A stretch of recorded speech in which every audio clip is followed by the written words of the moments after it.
the Lord's glory returns. After this, the man brought me back around to the east gateway. Suddenly, the glory of the God of Israel appeared from the east. The sound of his coming was like the roar of rushing waters, and the whole landscape shone with his glory. This vision was just like the others I had seen, first by the Kibar River and then when he came to destroy Jerusalem. I fell face down on the ground. And the glory of the Lord came into the temple through the east gateway. Then the Spirit took me up and brought me into the inner courtyard, and the glory of the Lord filled the temple. And I heard someone speaking to me from within the temple, while the man who had been measuring stood beside me. The Lord said to me, "Son of man, this is the place of my throne and the place where I will rest my feet.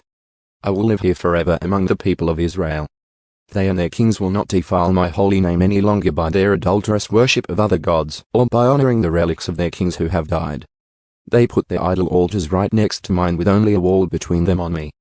They defiled my holy name by such detestable sin, so I consumed them in my anger.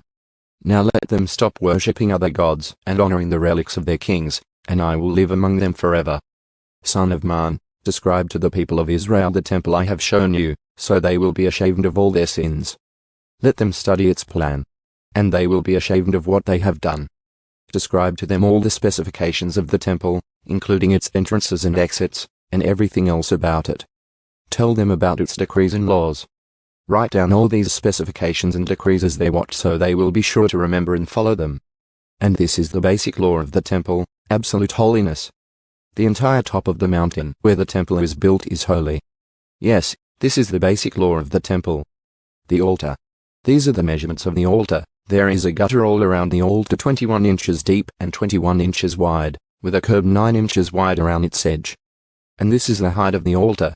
From the gutter the altar rises 3.5 feet to a lower ledge that surrounds the altar and is 21 inches wide.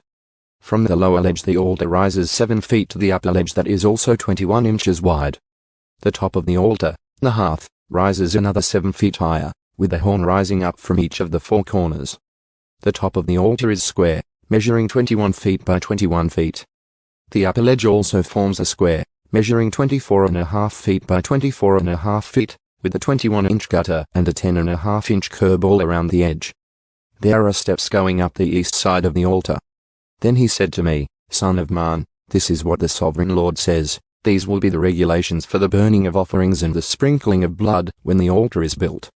At that time, the Levitical priests of the family of Zadok, who minister before me, are to be given a young bull for a sin offering, says the sovereign Lord. You will take some of its blood and smear it on the 4 horns of the altar, the 4 corners of the upper ledge, and the curb that runs around that ledge. This will cleanse and make atonement for the altar. Then take the young bull for the sin offering and burn it at the appointed place outside the temple area. On the 2nd day, sacrifice as a sin offering a young male goat that has no physical defects. Then cleanse and make atonement for the altar again, just as you did with the young bull. When you have finished the cleansing ceremony, offer another young bull that has no defects and a perfect ram from the flock. You are to present them to the Lord, and the priests are to sprinkle salt on them and offer them as a burnt offering to the Lord. Every day for 7 days a male goat, a young bull, and a ram from the flock will be sacrificed as a sin offering. None of these animals may have physical defects of any kind. Do this each day for 7 days to cleanse and make atonement for the altar, thus setting it apart for holy use. On the 8th day, and on each day afterward, the priests will sacrifice on the altar the burnt offerings and peace offerings of the people. Then I will accept you. I, the sovereign Lord, have spoken.